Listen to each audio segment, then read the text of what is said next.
Hallo ihr Lieben und herzlich willkommen zurück zum neuen Clip. Nicht nur meinem neuen Clip, sondern auch meinem brandneuen Abenteuer. Ich befinde mich in Lateinamerika, im Land der 1000 Vulkane, und zwar in meiner Seelenheimat Nicaragua.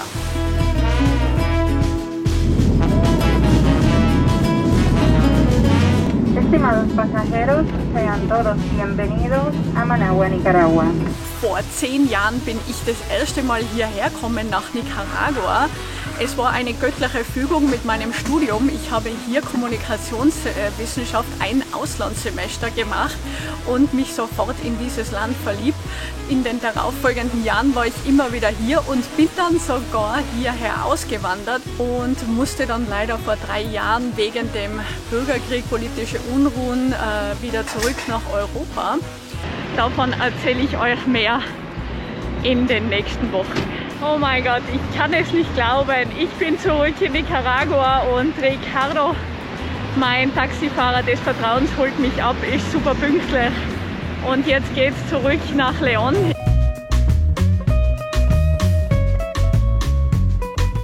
Die Universitätsstadt León mit ca. 160.000 Einwohnern liegt 100 Kilometer von der Hauptstadt Managua entfernt.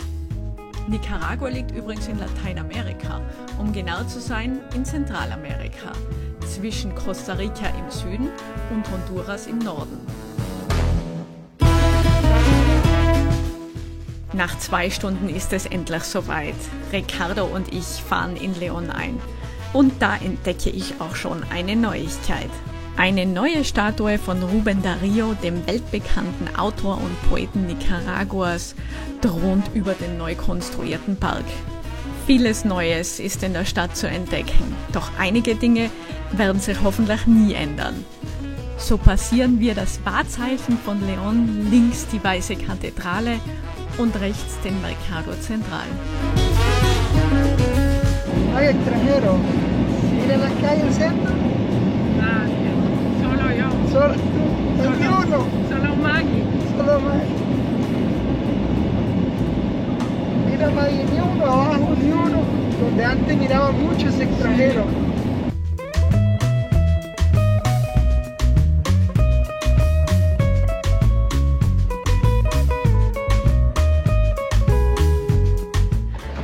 Ja. Oh mein Gott. I am back. Es hat angenehme 110 Grad.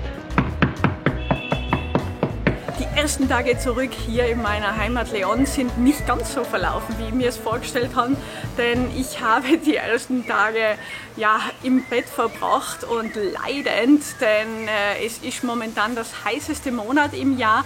Nicht nur ich, sondern auch die Einheimischen haben gelitten. Seit August nämlich trocknet das Land hier aus, keinen Regen gesehen und der nächste Regen kommt auch erst im Mai. Darauf warten natürlich alle schon sehnlichst und auch ich. Aber inzwischen habe ich mich ein bisschen an die Temperaturen gewöhnt und kann wenigstens ein paar Stunden auf den Beinen bleiben. Und ja, das habe ich dann auch gleich genützt, um einen alten, guten Freund von mir hier zu treffen in meinem Lieblingsrestaurant, den Yadi.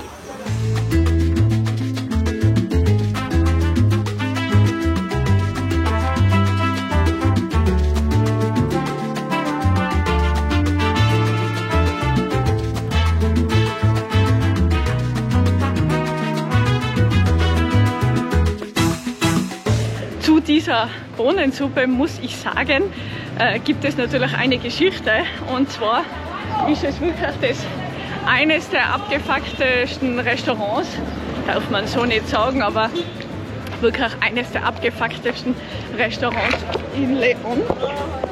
So, jetzt war ich fast ausgerutscht. León, wie man gerade gesehen hat, 3 Regeln. Regel Nummer 1, bei sonnigen Verhältnissen hat man hier sofort einen Sonnenstich. Deshalb geht man immer auf der Schattenseite der Straße. Zweitens, man schaut immer auf den Boden, wo man hingeht, denn es hat hier natürlich Löcher ohne Ende und schon der eine oder andere hat sich hier beim Sightseeing das Bein gebrochen. Und ja, Deshalb immer schauen, wohin man steigt. Und Regel Nummer 3, ab 8 Uhr abends oder spätestens 9 Uhr nimmt man ein Taxi nach Hause.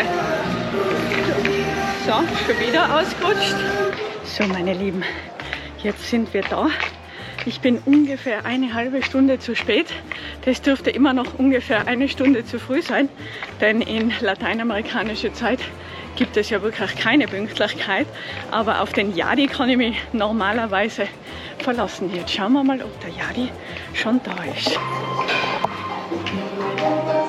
Hier wird gekocht. Buenas. Buenas. Buenas. Buenas. So, wo ist mein Yadi? Natürlich nicht hier.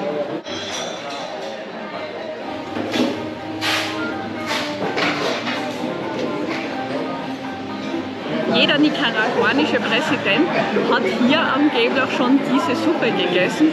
Und ja, es wundert mich nicht, denn es ist wirklich die beste Bohnensuppe, die ich jemals gegessen habe.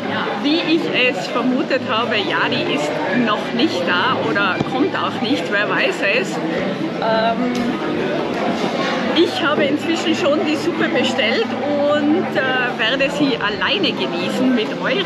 Die weltberühmte Bohnensuppe, hier Queso Asado, gegrillter Käse, Tortillas und Käse und Limon.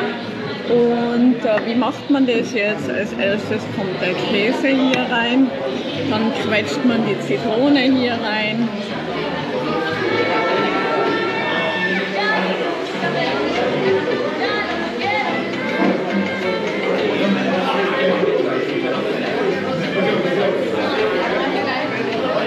So, eine Stunde, nachdem ich mit dem Yadi ausgemacht habe, ist schon immer noch nicht da. Verwundert mich nicht, ich habe natürlich genügend Erfahrung mit Latinos und ihrer Pünktlichkeit. Und deshalb fange ich jetzt auch schon Essen an, weil der wahrscheinlich überhaupt nicht kommt. Entweder er hat es vergessen oder er war gestern aussaufen und schlaft noch. Oder es ist schon was Besseres dazwischen gekommen. Aber da darf man hier wirklich das nicht zu genau nehmen mit den Verabredungen, weil da würde man wirklich ja, depressiv werden. Und wer weiß, vielleicht kommt er ja noch. Ja, 1,5 Stunden später, ich habe inzwischen gegessen, getrunken und schon halb verdaut. Werde mich jetzt nach dem Bezahlen allerdings wieder auf den Nachhauseweg machen und dann schauen wir, ob er sich irgendwann meldet oder ob man sich dann wieder auf der Straße begegnet. Wenn es dann regnet es richtig und dann schüttet es aus Kübeln. Sowas habe ich bei uns in Europa noch nicht erlebt und da werden dann auch die Straßen teilweise zu Flüssen. Und ich weiß, das erste Mal, wie ich hier war, vor 10 Jahren, da wollte ich natürlich die Straße überqueren und das war ein richtiger Fluss, ein bisschen wie Venedig muss man sich das vorstellen. Und bin da mit meinen Flipflops, wollte ich durchwatscheln und dann war die Strömung natürlich so stark, dass es mir ratzfatz beide Flipflops von den Füßen gerissen hat und ich musste dann vorsichtig barfuß nach Hause marschieren. Aber ja, man lernt aus seinen Fehlern in der Regenzeit entweder keine Flipflops tragen oder eben nicht die Straße überqueren.